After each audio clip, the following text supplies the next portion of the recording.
সিলেট বিভাগে কয়টি জেলা ও কি কি ও তার বিখ্যাত কিছু খাবার?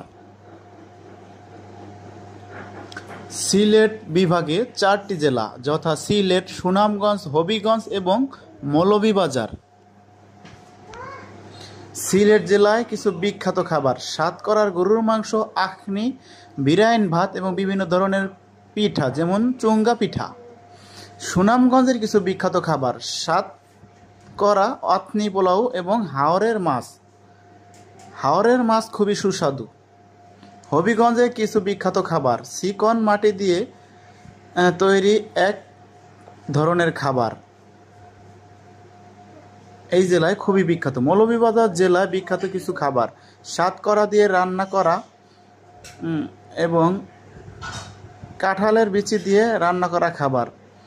ভিডিওটি ভালো লাগলে সাবস্ক্রাইব করুন। নামাজ বাদ দিও না ভাই, এপারে থেকে ওপারের জীবন অনেক বেশি সুন্দর। সবাইকে জানাই ভালোবাসা।